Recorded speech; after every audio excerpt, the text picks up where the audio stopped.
Joanne Holtzinger. Hey. Just the woman I wanted to see. I have something exciting to offer you. Charli, you're finally going to take me to the library's deep stacks? The deep stacks are for Sisters of Dewey only, Acolyte. You must wait 2 more moons for your initiation. Local public libraries have so many fun traditions. Not just scrapbooking workshops. Though we also have a scrapbooking workshop next week. We're friends, right? Oh, well, sure. Well, then I want to suggest something fun. Are you free this Friday? Yeah, absolutely. My whole weekend wide open. What were you thinking? You know how you have Mr. Secret Wednesday night? My secret boyfriend that I see on Wednesday nights every week, right after the news. Well, would it shock you to learn that I also have a secret man in my life? Oh, no. No way! Charli, that's exciting! What did he tell you he did? Astronaut? Daredevil? Invented the safety pin? No, he's just a producer at the radio station down the street. He apparently is the top dog on this love advice show. Some kind of dog. Oh, an alpha, I bet. Ow! I thought the hosts were the real bosses, though, from what I've heard. Oh, I don't know. You should listen to it. The host seems a little overwhelmed sometimes, but she has almost as many homespun sayings as you do. Well, if a cat has kittens in the oven, that don't make them biscuits. But anyway, friend, I was thinking, what if we went on a double date? Ooh, yeah, a double date with me and my secret man, and you and Fancy Pants producer man. Ha! So, things are getting serious. No, that's the best part. The last thing I want right now is something serious. But it's not like I'm having him meet my parents. Just me. Yes, so what do you say? Well, we are friends. So why wouldn't I want to meet your boyfriend? Really? I already told you I'm free that night. So what could I possibly say? That I have a fear of radio producers? No, I can't say that because that's stupid. Well, I'll make some reservations. Have you been to Raton Laveur? Frank took me there on our first date. It's pretty swanky for the area. I'm working here on Friday, so you'd know if I'm sick. Couldn't say that. All right, I have to go factory reset the computer that faces the back corner. Another virus. That Kenneth. Books. Library. Oh, Joanne, you've really put a saddle on a crocodile. Howdy, you frisky dingoes, and welcome to the Dudette Ranch known as Josie's Lonely Hearts Club, where I am your top cowgirl, wrestler of greased-up big feelings, the outlaw Josie Heller. Step into my saloon and order a double shot of freshly poured seduction. Don't worry, I'll leave you the bottle, Pilgrim. 2 partners, a pair, a dynamic duo. A twosome is the strongest shape in romance. A yin-yang, a balancing act. It takes 2 to tango, to play at this game, to be peas in a pod, to go mano a mano or have a tete-a-tete. A sword has 2 edges. A beast can have 2 backs. A shave and a haircut is 2 bits. Duality has gotten a plurality of romantic representation for many reasons. It feels nice to be someone's one and only. Emotional labor is a thing. Now, monogamy has its perks, for sure. Could it be an ingrained societal norm of the Western capitalistic hegemony underpinned by Judeo-Christian patriarchal mores designed to enslave us into a consumption-based culture by isolating nuclear family units from the cooperative whole? Who's to say? Also, there are only so many orifices to go around. But what happens when you open up that two-way street? They say 3's a crowd, but what if you like a little mob mentality, huh? Could another cook in the kitchen spice things up? Or will it spoil the broth? Bad things come in 3s. Strikes, musketeers, dog nights. But there's also 3 cheers, 3 pointers, and 3 ring circuses. Let's sign up for a group project and dive into some basic geometry. Will 3 angles make it oh so right? Or will you be left with acute pain? Triangulate these coordinates. 505-555-KDNM. Frank, I think this rootin' tootin' hoedown is big enough for all of us. Let's bring a third onto the airwaves, shall we? You, me, and this next caller is going to make 3. This is Zach from right nearby in Santa Fe.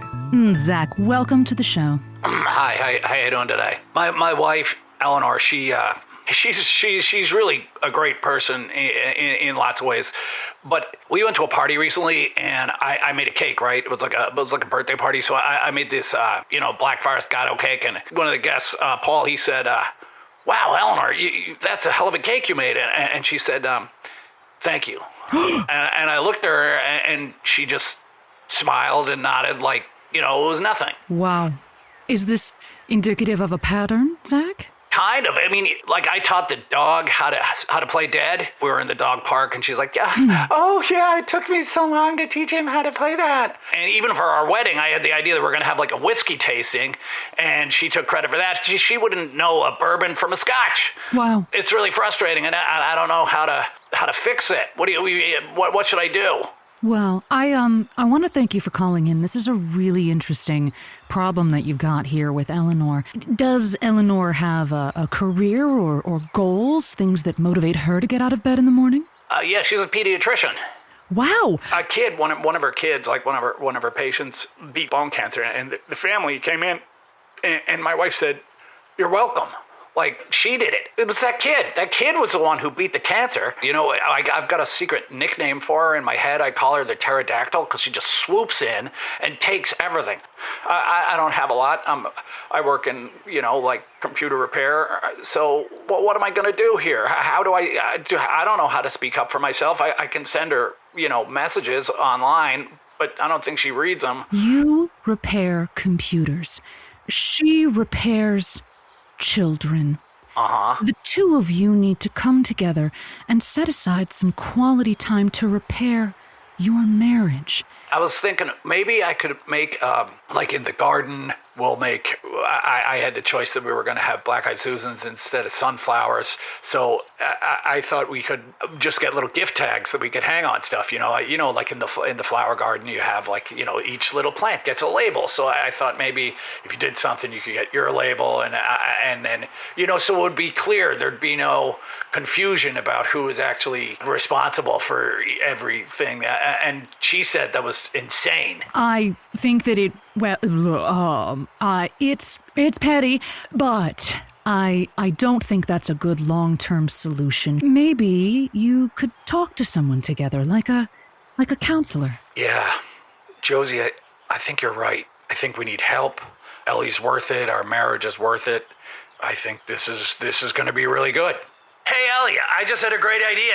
Couples therapy. I literally just came up with it. I think I really did that guy a lot of good. Coming up next, we have Sarah Lee from Santa Fe. Nobody doesn't like Sarah Lee. Welcome to the show. Thanks so much. How can I help? So, it's kind of embarrassing. My partner and I got married really young. We grew up really conservative and like a really, really tight-knit community, in Utah. And we've been together for 12 years. And, I just thought it might be nice to keep things really fresh in, the bedroom. So his coworker said that he knew about these parties that we could go to, and I thought it would be cool if we, went to one. How'd it go? It was not what I expected. We were doing it, and people they stopped what they were doing, and everybody just kind of turned to us at the same time. They just kept saying we were doing it wrong. Oh. And then they made us go to the. It was so bad. They made us go to the middle of the room and explain ourselves. And I was like, you guys should know, right? Some people got mad, and one guy actually left. I don't know what to do, Josie. Is this the end of our marriage? I don't think so. Listen, I hesitate to ask, you and your husband were just having sort of garden variety coitus, were you not? I mean, I thought this is what everybody does. We never did those things, you know? Right. We were like saving ourselves till marriage, and we were already married, so it was fine.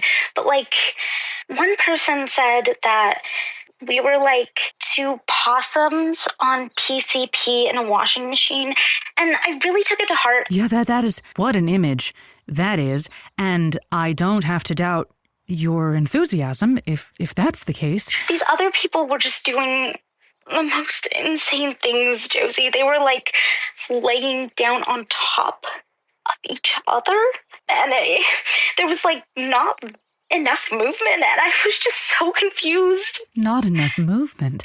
What is it that you were doing at this party? We're just like really close at like an angle, like everyone is. And you know, okay, so we were married, so we never did that like soaking things that, you know, some Mormons try to do. Have you heard of that? It's like these two people are like together and they're like at an angle, but then their friend jumps on them. And we were like, no, we never did any of that. We were our own friends, you know? We vibrated ourselves. We were like, and it was just so romantic. And then everyone looked at us like we were crazy. Okay, so what I'm picturing is the two of you next to one another, convulsing, and then both of you reached crisis? It was kind of a crisis because we were like vibrating at our top frequency, and everybody was like, you should do it slower. And I just don't know how you can be supersonic and also slow. How does it even sound, Josie? What's the sound? Can you do the sound? The sound of... Do the sound. What does it sound like? It sound... To recreate it alone in a booth, I'll have to use what I have available. So, there's like a noise. It's smacky, and it's also wet, and it's it's like a...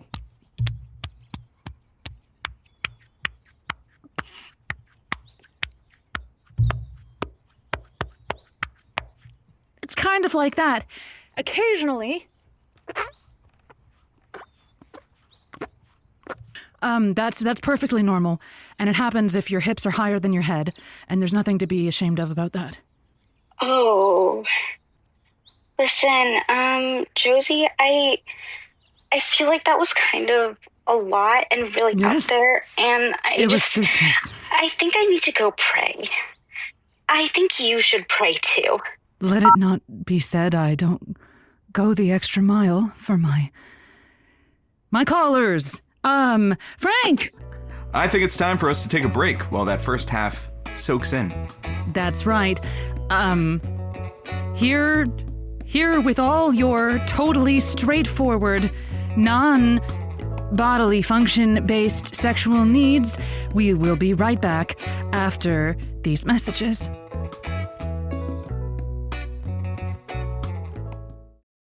And we're on ads, baby. Have you listened to our sponsor? They sell used toothbrushes to perverts. Yeah, we're lucky to find a sponsor who really gets us. You know, and hey, if we keep getting popular, someday maybe we'll get to sell fresh toothbrushes to perverts. Oh, you're in a good mood. Yeah, I guess I am. I don't know, I just feel like your advice has been really great lately. Yeah, real great. I guess you and Charli are getting serious? Yeah, I'm starting to meet her friends already, and it's, you know, it's scary, but it's... Wait a second, did I tell you her name? Yes. Oh, okay. Yeah, it's amazing. I even let her spend the night. Thanks to me and my mouth. Well, my mouth had something to do with it. Ugh, why you pick that as the first time to listen to me? To listen to me. Oh, yes, I'm so happy to help. So, what are you little lovebirds doing this weekend? Oh, we're going on a double date. Oh, no. What? No, nothing. It just seems early to... It's fine. I mean, it's with your friend, right? It's her friend. Oh, no. What? No, nothing. It's probably fine. It's probably nothing. It's not like it's a friend of hers from work. Why? A work friend double date in the first month? Oh, gosh, no. Do you even know what this is? What? Oh, you don't. Oh, you poor thing. Listen, I'll fill you in after the show. We're almost back. No. Let him wait. But we'll have dead air. Who cares? What's wrong with a work friend first month double date? It's a test. She thinks you aren't for real, so she wants a friend to get an opinion in, but it's a work friend, so it means that she doesn't trust you with her real friends. Oh, no. I know, devastating. It's okay. We will get through this. Now just count me in. Okay, you're right. After the show. Stay strong, Tiger. 5, 4, 3, 2, 1. And we are back. We are working on our group dynamics, and we are, dare I say, hunting for unicorns. Frank, have we got any other specimens on the line? Sure, we could come together and menage this trois. Calling us up, we have Callie calling in from Santa Fe. How can I help you this fine evening? My best friend in the whole world, we went to college together. She's getting married this year, yay! And I'm so excited for her. But as excited as I was when she made me her maid of honor, that means I am planning her bachelorette party. Yeah, a lot of responsibility there. She wants to go to Paris. Oh, She has this dream of having a chateau in Paris, and that the 6 of us are gonna split that. Ooh. The 6 of us, we kind of keep saying, yeah, great. But I've done the calculations, and it's gonna be like $6,000 for each of us. What do I do? your friend getting married. What's her name? Donna. Donna. I love that Donna has big dreams. And Paris is wonderful. You've got to see it. However, I'm of the opinion that it's a little gauche to ask people to even accompany you somewhere if it incurs some sort of crazy cost. So to even more say that you and these 5 bridesmaids will bankroll a trip that she is requesting when nobody else is asking for it. What if you and the friends, you bring Paris to her? Book an event space and only let people in if they speak French, and only serve French food, and have an inflatable bouncy castle out front that looks like a chalet. Oh, is she a frisky gal? Does she want like a French stripper? Like a mime? That's very French. I feel like my cousin's boyfriend is a part of the Santa Fe clowning scene. I think maybe I can talk to him and see if I could hire some clowns to be French clown strippers. Yes, you can bone up on some French classics of cinema and sit and have baguettes. Instead of those matching sashes that bridal parties tend to have, you guys can all wear red berets and striped shirts and little mustaches, make her really feel like the whole... This is it. A fake France. Fake France. We could get French fries. Yes.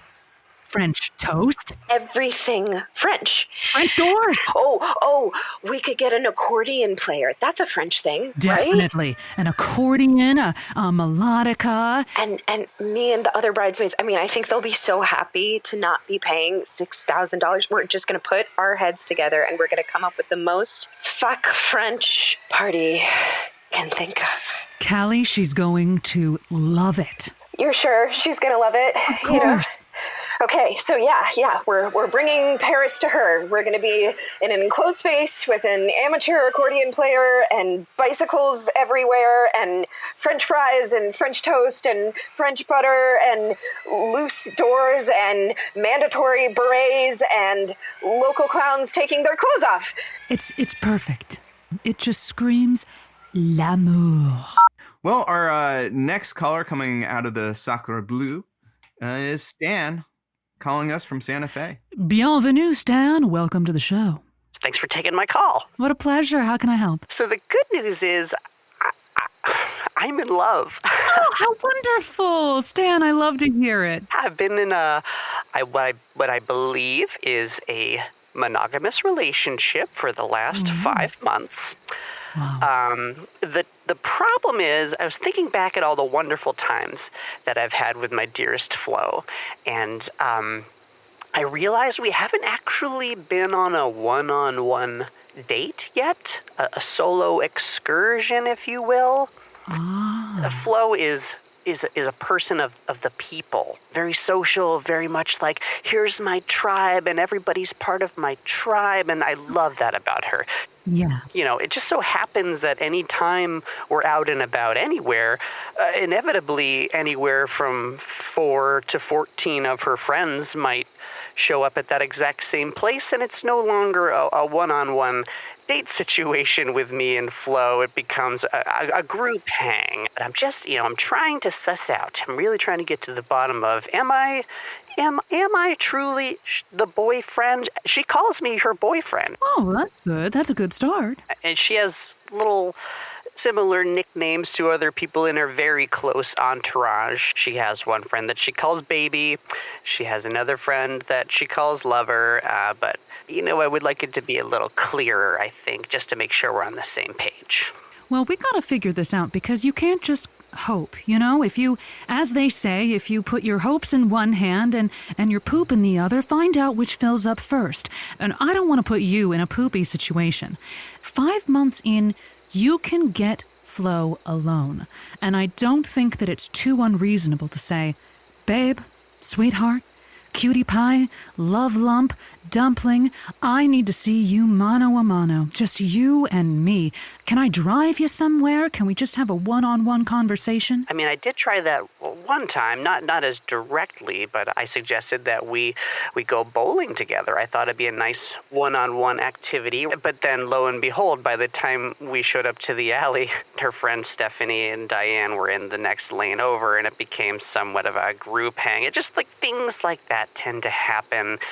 What about a romantic getaway? Babe, I'm going to grab you after work and then I'll blindfold you and drive you up the coast and, you'll find some romantic little cabin, just the two of you. Yes, yep.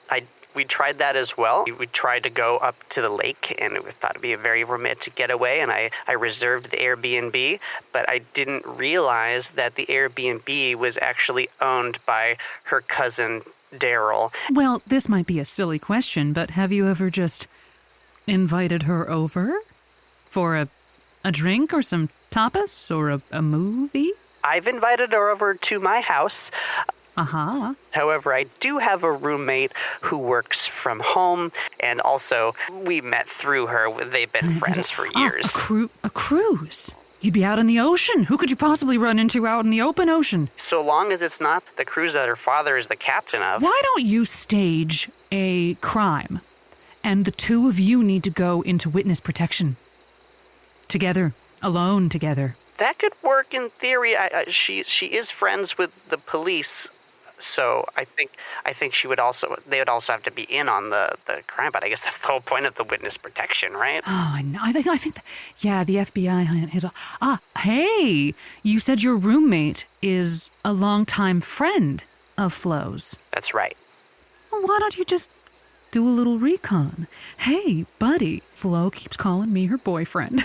Play a little dumb. Play dumb and say, I would love that. That's because I'm her boyfriend, right? She doesn't call everyone boyfriend, right? Instead of directly asking Flo, I can ask the people in her entourage and frame it in the sense that I am definitively the boyfriend. That's brilliant. I've had my Flo goggles on so hardcore these past 5 months, I didn't even think to talk to the others about it. Listen, Stan, I think you know how to take this forward, and I'm just so tickled, and I'm so proud of you, okay? Yes, I am off to seize the entourage. Okay, you frisky dingoes. It's time to get along, little doggies, because we're at the end of the show. I want to thank you for opening your hearts and opening your ears and letting me spend a little time with you tonight. I look forward to catching up with y'all next week. But that doesn't mean you should go anywhere, because there's a show coming up. It's next up, and Frank knows about it. It's called Brief Jerky. Yeah, it sure is. Join Slate Helmet Face as he takes you through the world of beef jerky 15 seconds at a time. He will come in, try a piece, and tell you what he thinks, and then he says out. Set your second hands and get ready for just a little brief jerky. Coming up next on KDNM. Yippee-ki-yay. Get along, little doggies. And we're out! Hey, good show. Tell me what to do. Well, you clearly can't go on this double date. Oh, man. But Charli was so excited about it. She seems excited, but that's just her insecurity bubbling up. So what do I do? You have to romance her, whisk her away on a trip out of town. Oh, you don't think it's too early for that? Nonsense. Are you serious about this girl or what? Okay. Yeah, okay. We could go to Shiprock and look at the rock. Or maybe over to Old Mexico, get some churros? Exactly. Really let her know that you're for real, and then she'll want you to meet her real friends, not some stand-in work friend. Yeah, although Charli did say that this Joanne lady was the first real friend she made since moving to Madrid. I think they're actually kind of close. Charli said that? She would. That crafty bitch. Yeah, subterfuge to make me put my guard down. Gah. You know, these are the relationship nuances I never wanted to deal with. But I'll show her. I'll show her such a nice time that she'll never want me within a mile of a friend of hers. That's the spirit. Do the thing. I'm outie. All right. Vaya con Dios. You schmuck. Josie's Lonely Hearts Club was created by Maximilian Clark and Rachel Music. Our cuties this week included Neill Fleming, Ashwini Ganpule, Jess Nurse, and Patrick Reidy. Don't let Joanne fool you. A first-month work-friend double date is great, especially if you use that double date to listen to our show. So share with someone you love, or like, or have benefits with, or want benefits with, or just want to rub up against. You know? Anyway, catch you next week. A week early if you're a Patreon subscriber. Bye.